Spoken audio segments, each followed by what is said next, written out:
Hello, everyone. This is Miss Levesque here. We're going to start today, week 1, day 1, of one of my very favorite stories of the year, Walk Two Moons by Sharon Creech. Today we're going to be reading chapters 1 and 2. We have a couple vocabulary words that go along with chapters 1 and 2. Let's take a look. The first word is return. Return can be used as a noun or a verb, but the meanings are very similar. Return means to go back or come back, or the act of going or coming back. That makes sense because the prefix re means again. If we use it as a noun, we can say, the Queen's return to the castle was quite fabulous. If we use it as a verb, we could say, the prince returned to the very spot where we had first seen the princess. It's easy to add our verb suffixes, returned or returning. Let's take a look at the vowels in the word return. We see an E, and we see a U. Think about the word return. Where do you think the break in return is? Let's see. If you said between the E and the T, you're correct. Now let's look at the syllables. Re. I hear the E sound. That makes it a open syllable. Turn, turn. Think, what kind of syllable is that? Let's take a look. Are controlled. Very good. Let's move on. Our second word is restore. Say it with me. Restore.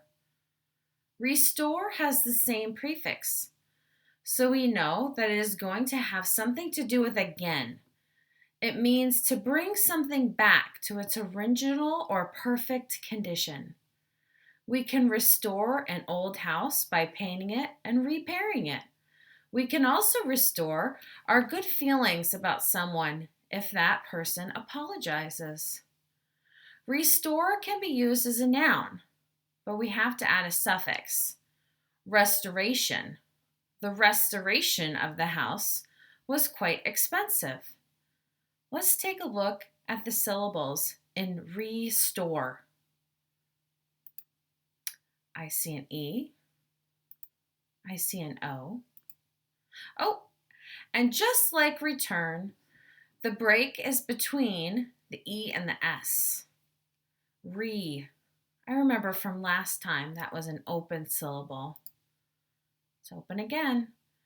Restore, or.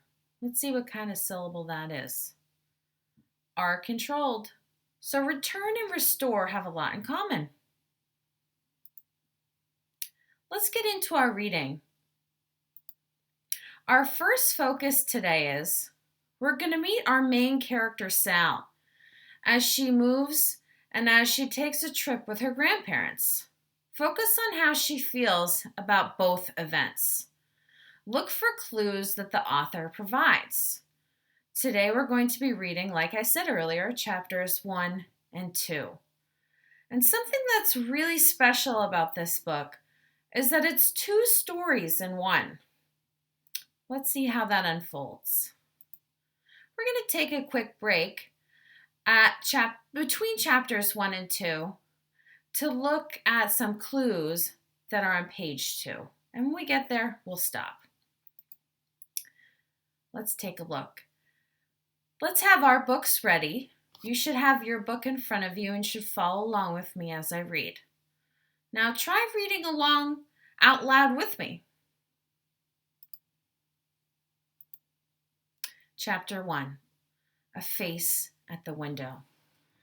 Gramps says that I am a country girl at heart, and that is true. I have lived most of my 13 years in Bybanks, Kentucky, which is not much more than a caboodle of houses roosting in a green spot alongside the Ohio River. Just over a year ago, my father plucked me up like a weed and took me and all our belongings. No, that is not true. He did not bring the chestnut tree, the willow, the maple, the hayloft, or the swimming hole, which all belonged to me.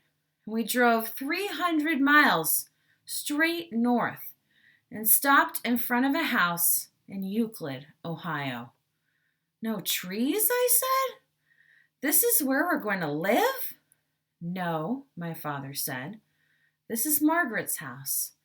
The front door of the house opened, and a lady with wild red hair stood there. I looked up and down the street. The houses were all jammed together, like a row of birdhouses. In front of each house was a tiny square of grass, and in front of that was a thin gray sidewalk running alongside a gray road. Where's the barn? I asked.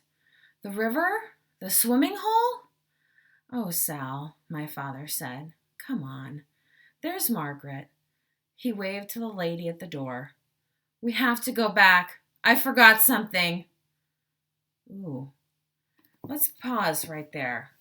It sounds to me like Sal is not very excited about moving because she already wants to go back. She wants to go back. This is an inference I'm making here. Let's keep going. The lady with the wild red hair opened the door and came out onto the porch. In the back of my closet, I said, under the floorboards, I put something there and I've got to have it.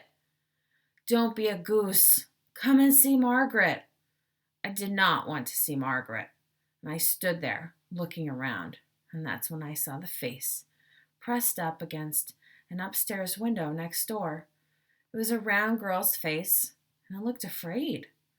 I didn't know it then, but that face belonged to Phoebe Winterbottom, a girl who had a powerful imagination, who would become my friend, and who would have many peculiar things happen to her. Not long ago, when I was locked in a car with my grandparents for 6 days, I told them the story of Phoebe, and when I finished telling them, or maybe even as I was telling them, I realized that the story of Phoebe was like the plaster wall in our old house in Bybanks, Kentucky. My father started chipping away at a plaster wall in the living room of our house in Bybanks shortly after my mother left us one April morning. Our house was an old farmhouse that my parents had been restoring. There's that word, restoring. Room by room. Each night, as he waited to hear from my mother, he chipped away at that wall.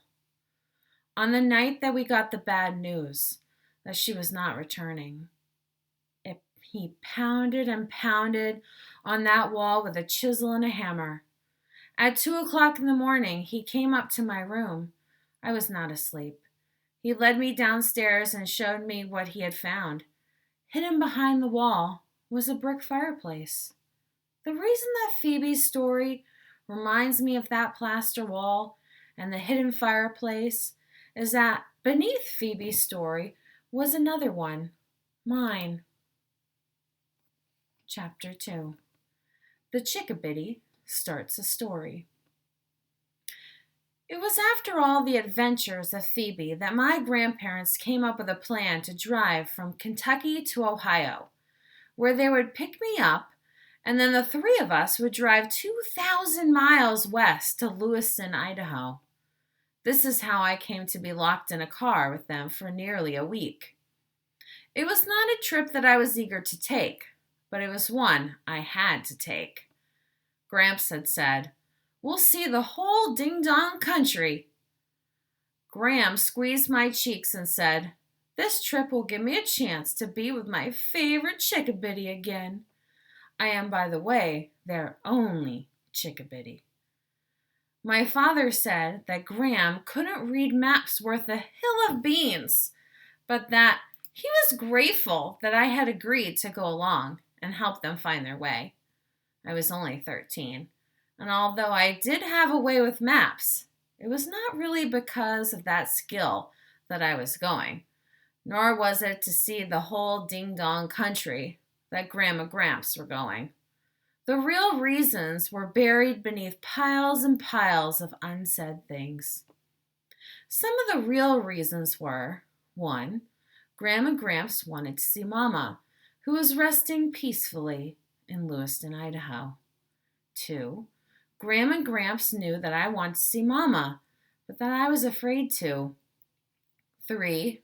Dad wanted to be alone with the red-headed Margaret Cadaver. He had already seen Mama, and he had not taken me. Also, although this wasn't as important, Dad did not trust Gram and Gramps to behave themselves along the way, unless they had me with them. Dad said that if they tried to go on their own, he would save everyone a lot of time and embarrassment by calling the police and having them arrested before they even left the driveway. It might sound a bit extreme for a man to call the police on his own tottering old parents, but when my grandparents got in a car, trouble was just naturally followed them like a filly trailing behind a mare. My grandparents' Hiddle were my father's parents, full up to the tops of their heads with goodness and sweetness, and mixed in with all that goodness and sweetness was a large dash of peculiarity. This combination made them interesting to know, but you could never predict what they would do or say. Once it was settled that the three of us would go, the journey took on an alarming, expanding need to hurry that was like a whooping, great thundercloud assembling around me. During the week before we left, the sound of the wind was hurry, hurry, hurry. And at night, even the silent darkness whispered, rush, rush, rush. I did not think we would ever leave, and yet I did not want to leave. I did not really expect to survive the trip. But I had decided to go, and I would go, and I had to be there by my mother's birthday. This was extremely important. I believe that if there was any chance to bring my mother back home, it would happen on her birthday. If I had said that aloud to my father or to my grandparents, they would have said that I might as well try to catch a fish in the air. So I did not say it aloud, but I believed it. Sometimes I am as ornery and as stubborn as an old donkey. My father says I lean on broken reeds and will get a face full of swamp mud one day.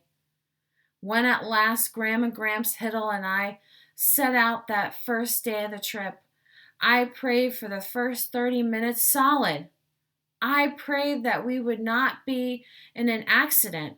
I was terrified of cars and buses. And that we would get there by my mother's birthday, 7 days away, and that we would bring her home. Over and over, I prayed that same thing. I prayed to trees.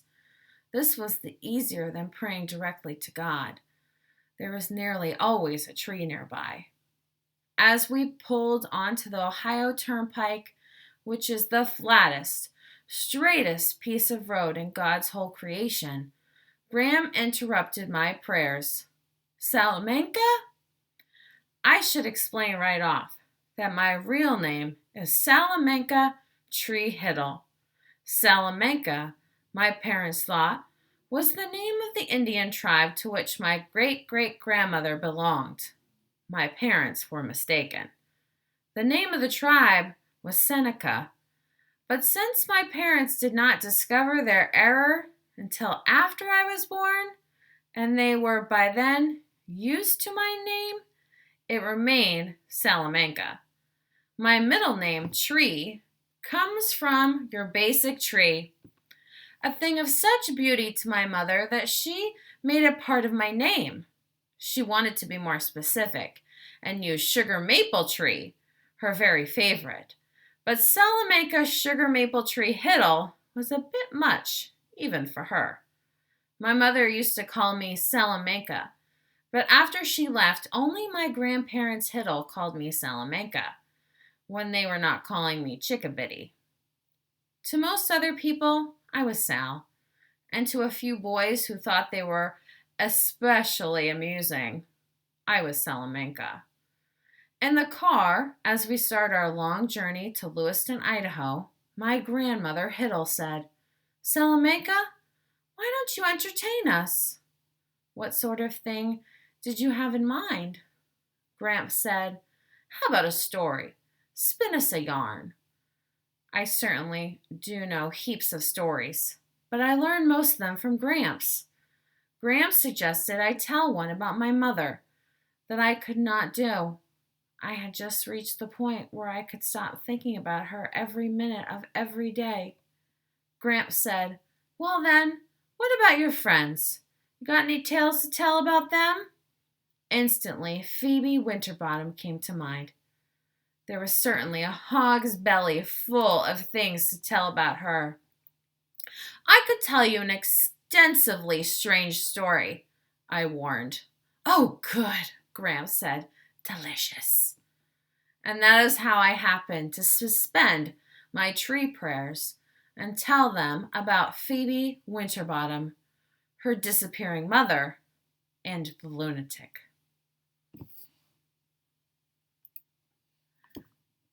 I hope you liked our reading for today. When we join together at 9:20, we'll do some more reading. See you soon.